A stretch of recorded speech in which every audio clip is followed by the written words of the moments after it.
Halo, selamat datang kembali. Nah, hari ini kita mau bedah tuntas sebuah buku yang judulnya mungkin kedengeran biasa aja, The Source of Success oleh Peter Georgescu. Tapi ceritanya ini luar biasa. Betul. Misi kita di sini sederhana. Kita mau gali prinsip kepemimpinan yang benar-benar langgeng di dunia bisnis yang, ya ampun rasanya makin riuh aja kan? Iya, makin penuh sesak. Dan ini bukan buku teori bisnis biasa. Kekuatan utamanya justru datang dari kisah hidup penulisnya sendiri. Georgescu ini mantan CEO agensi iklan raksasa Young & Rubicam. Tapi pelajaran paling berharga yang dia bagikan itu bukan dari ruang rapat di New York. Sama sekali bukan. Tapi dari masa kecilnya yang kelam jadi tahanan di kamp kerja paksa Rumania di bawah rezim komunis. Gila ya. Pengalaman itu yang jadi fondasi filosofi bisnisnya. Betul sekali. Besar yang jadi premis utama buku ini. Aturan main ekonomi sudah berubah total. Berubah total, gimana maksudnya? Georgescu melihat ada pergeseran fundamental. Dari yang dia sebut ekonomi permintaan berlebih, zaman di mana barang itu langka, orang berebut beli, ke ekonomi pasokan berlebih. Oke. Dunia kita sekarang, di mana hampir semua hal, dari ponsel sampai kopi, pilihannya melimpah ruah. Nah, pergeseran inilah yang jadi akar dari semua tantangan dan, yang lebih penting, peluang yang akan kita gali. Tunggu sebentar, ekonomi pasokan berlebih. Itu kan kedengarannya seperti masalah yang enak untuk dimiliki ya. Pilihan banyak, harga kompetitif. Iya, kedengarannya begitu. Tapi dari penjelasan Anda, ini justru jadi sumber masalah besar bagi perusahaan. Coba deh jelasin lebih dalam, apa dampaknya bagi kita-kita sekarang ini? Pertanyaan bagus, karena memang kedengaran kontraintuitif. Gini, sederhananya begini. Dulu, tantangan terbesar perusahaan itu memproduksi barang. Bisa bikin mobil atau TV aja udah hebat. Oke, fokusnya di produksi ya. Sekarang, berkat teknologi, globalisasi, tantangannya berbalik total, yaitu menjual barang di pasar yang udah penuh sesak sama produk yang mirip-mirip. Di situ masalahnya. Nah, ini yang mengarah ke komoditisasi, di mana produk Anda jadi susah dibedain dari pesaing. Kalau udah gitu, satu-satunya senjata yang tersisa apa? Harga? Perang harga? Perang harga. Banting-bantingan diskon. Georgescu ini lihat langsung waktu kerja bareng klien raksasa kayak AT&T. Mereka kejebak dalam perang harga yang dia sebut sebagai jalan buntu yang mengerikan. Jadi ini penjelasan dibalik kenapa perang diskon di marketplace itu seolah nggak ada habisnya ya. Semua coba jadi yang termurah karena susah tampil beda. Persis. Jadi kalau bukan harga, lalu apa jalan keluarnya? Nah, disinilah inti dari buku ini. Georgescu bilang, di tengah lautan komoditas ini, satu-satunya sumber keunggulan sejati yang tersisa cuma ada dua. Apa itu? Sedekat apa Anda dengan pelanggan dan sekreatif apa karyawan Anda. Dari fondasi inilah lahir kelima prinsip yang jadi tulang punggung buku ini. Oke, prinsip pertama yang paling sering disebut, kreativitas. Sejujurnya ini kata yang sering banget diomongin sampai rasanya, agak klise ya. Apa yang bikin pandangan Georgescu soal kreativitas ini beda? Dia spesifik banget. Ini bukan kreativitas artistik seperti melukis atau bikin musik. Dia menyebutnya kreativitas terapan atau applied creativity. Kreativitas terapan? Maksudnya, kemampuan untuk secara cerdas dan konsisten nemuin cara-cara baru untuk bikin produk atau layanan Anda itu berbeda dan lebih relevan buat pelanggan. Oke. Contoh klasiknya itu Dell Computer. Dell kan nggak menciptakan microchip atau software, ya kan? Betul, mereka merakit. Tapi mereka secara kreatif menerapkan teknologi yang ada buat melayani segmen pasar yang spesifik banget. Misalnya mahasiswa yang butuh laptop murah atau bisnis kecil. Mereka biarin Anda ngerancang komputer sendiri. Itulah kreativitas terapan. Bukan nyiptain dari nol, tapi merangkai ulang yang udah ada jadi solusi yang lebih baik. Konsepnya menarik, tapi terdengar agak abstrak. Ada contoh nyata nggak di mana kreativitas terapan ini benar-benar membalikkan keadaan sebuah perusahaan raksasa yang lagi sekarat? Ada, dan ini mungkin studi kasus terbaik dalam buku ini. Kampanye legendaris The Softer Side of Sears. Oh, saya pernah dengar ini. Ini cerita yang luar biasa. Masalahnya gini, di tahun 90-an, Sears itu identik sama perkakas, aki mobil, mesin pemotong rumput. Sisi maskulinnya kuat banget. Iya, toko bapak-bapak gitu ya? Betul, mereka coba jual pakaian wanita tapi gagal total. Rasanya, seperti kata buku ini, kayak membeli gaun pesta di toko bengkel. Aneh kan? Bener-bener aneh. Terus, gimana tim Georgescu mecahin masalah itu? Mereka melakukan sesuatu yang radikal waktu itu. Riset etnografi. Tim dari Young and Rubicam itu beneran tinggal bareng keluarga pelanggan Sears selama seminggu. Wow, sampai segitunya. Ya, ikut belanja, ikut masak, ngobrol, cuma buat memahami dunia mereka. Dan di tengah tumpukan data riset, mereka nemuin satu fakta yang terkubur, yang jadi momen pencerahan mereka, momen ahanya gitu. Apa itu? Mereka menemukan bahwa 84% dari semua barang yang dibeli di Sears, termasuk bor, kunci Inggris, suku cadang mobil, ternyata dibeli oleh wanita. Serius? Bukan laki-laki? Bukan. Target audiens yang mati-matian mereka kejar buat beli baju ternyata udah ada di dalam toko setiap hari. Mereka cuma nggak merasa nyaman beli fashion di sana. Penemuan ini mengubah segalanya. Wow, jadi solusinya bukan narik orang baru, tapi ngomong dengan cara yang beda ke orang yang udah ada di sana. Tepat sekali. Dari situlah lahir slogan 5 kata yang jenius, The Softer Side of Sears. Ah, itu dia. Kampanye ini secara brilian mengakui sisi maskulin, the hard side, perkakas, yang udah dikenal semua orang, sambil dengan hangat memperkenalkan sisi feminin, the softer side, fashion, yang baru. Hasilnya? Salah satu turnaround korporat paling sukses dalam sejarah, menambah miliaran dolar ke nilai pasar Sears. Jadi ini bukan cuma soal slogan keren ya, ini bukti kalau kreativitas sejati itu lahir dari keberanian menantang asumsi paling dasar tentang siapa pelanggan Anda sebenarnya. Lingkungan kreatif yang bisa menghasilkan ide selevel Sears itu kayaknya nggak mungkin tumbuh di bawah kepemimpinan yang kaku dan otoriter ya?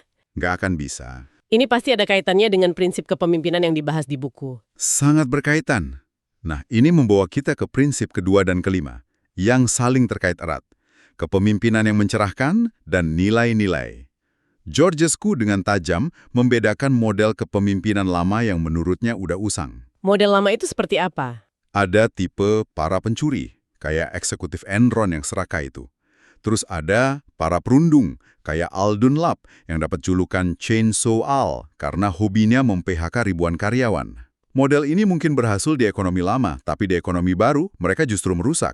Kenapa merusak? Karena mereka memimpin dengan rasa takut. Dan rasa takut adalah pembunuh kreativitas nomor satu. Anda nggak bisa mengharapkan karyawan berinovasi dan ambil risiko kalau mereka takut dipecat karena bikin kesalahan. Masuk akal. Pemimpin yang mencerahkan, sebaliknya, membangun budaya berdasarkan kepercayaan, kejujuran, dan rasa hormat. Mereka menuntut keunggulan, tapi selalu adil. Dan ini sangat personal buat Georgescu. Model kepemimpinan ini adalah antitesis dari rejim opresif yang dialami di Rumania. Oh, jadi perlawanan dari masa lalunya ya? Betul. Di mana rejim pakai rasa takut untuk mengontrol, pemimpin ini pakai kepercayaan untuk membebaskan potensi manusia. Pengalaman pribadinya benar-benar ngebentuk filosofinya. Nah, ngomongin soal nilai-nilai, ada satu kisah legendaris di buku ini tentang bagaimana nilai-nilai ini diuji dalam krisis nyata. Kasus Tylenol dari Johnson & Johnson. Ya, ini studi kasus wajib di semua sekolah bisnis. Dan ada alasannya. Tahun 1982, terjadi tragedi. 7 orang di Chicago meninggal setelah nelan kapsul Tylenol yang ternyata dirusak dan dicampur sianida. Mengerikan sekali. Kepanikan melanda.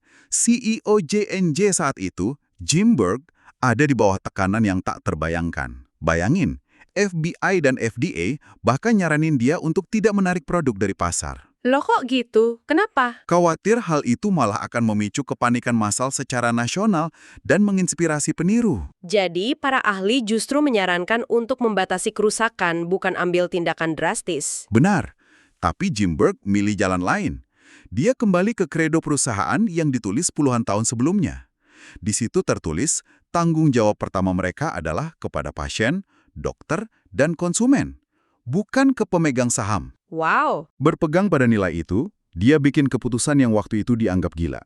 Menarik semua 31 juta botol Tylenol dari rak di seluruh Amerika. Keputusan yang merugikan perusahaan lebih dari 100 juta dolar. Itu langkah yang heroik dan J&J dipuji karenanya. Tapi mari kita coba jadi devil's advocate sejenak. Silahkan. Keputusan senilai 100 juta dolar itu kan lebih mudah dibuat oleh raksasa farmasi kayak J&J. Gimana sebuah startup atau perusahaan kecil bisa nerapin nilai-nilai pas ngadepin krisis yang bisa langsung bikin mereka bangkrut? Itu poin yang sangat valid ya. Skala tindakannya tentu beda. Startup mungkin nggak bisa nanggung rugi 100 juta dolar. Tapi prinsip di baliknya tetap sama, dan bisa diterapkan di skala apapun. Apa itu? Transparansi radikal dan menempatkan kepercayaan pelanggan di atas untung jangka pendek. Di era media sosial sekarang, satu kebohongan atau upaya nutupin masalah bisa hancurin reputasi perusahaan kecil dalam hitungan jam, kan? Benar, viralnya cepat.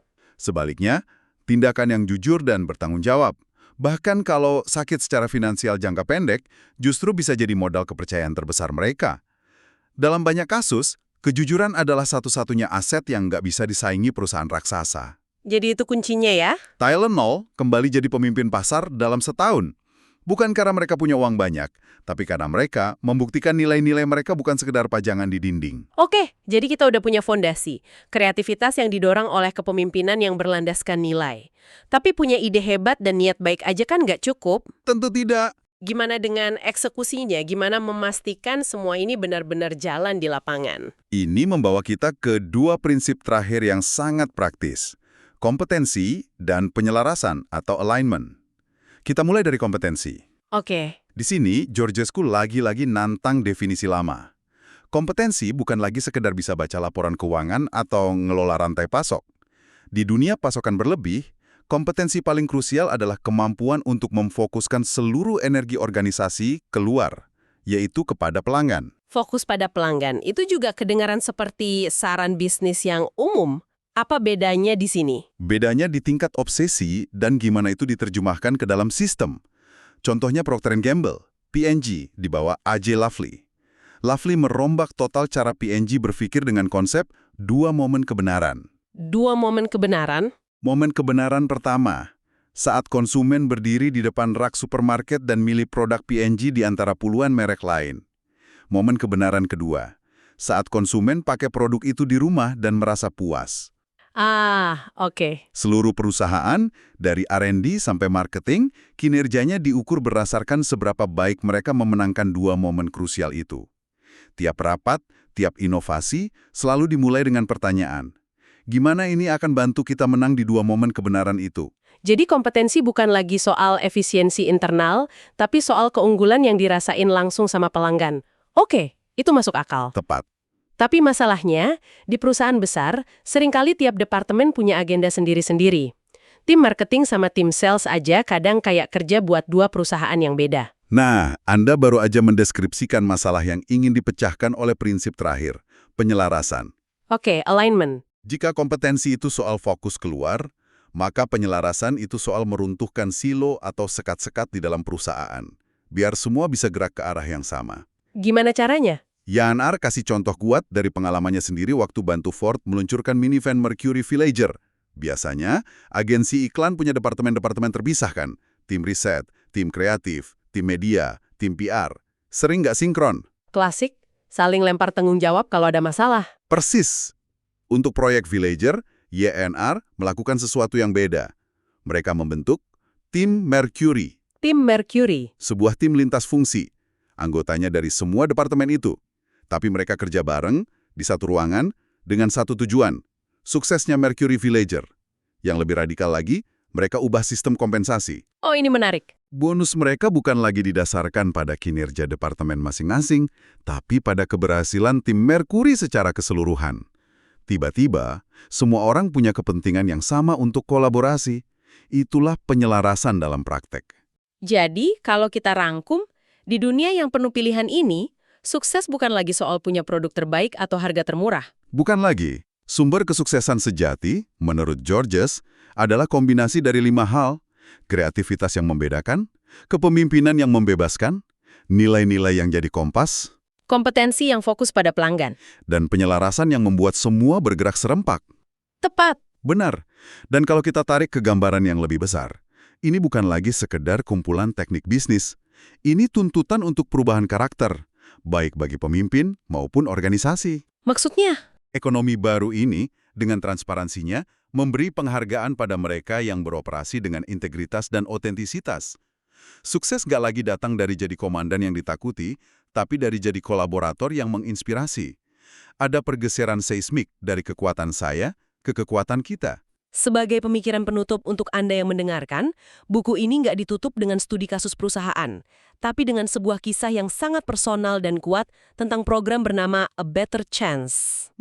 Program ini membantu siswa-siswi minoritas berprestasi dari lingkungan yang kurang beruntung untuk bisa masuk ke sekolah-sekolah terbaik di Amerika. Dan ini mengarah pada satu pemikiran terakhir yang cukup provokatif. Georgescu berargumen, berdasarkan pengamatannya, bahwa para siswa inilah yang seringkali tumbuh jadi pemimpin paling kreatif, paling tangguh, dan paling bijaksana. Oh ya? Bukan. Walaupun mereka menghadapi kesulitan, tapi justru karena kesulitan yang telah mereka atasi. Perjuangan mereka menempa karakter, empati, dan ketahanan yang mungkin nggak dimiliki oleh mereka yang jalannya lebih mulus. Wow, itu pemikiran yang dalam. Jadi, pertanyaan untuk Anda renungkan adalah ini. Bagaimana jika sumber kepemimpinan dan kreativitas terbesar yang belum tergali di dunia ini tidak ditemukan di ruang dewan direksi atau universitas ternama, tapi justru pada mereka yang harus berjuang paling keras untuk bertahan hidup?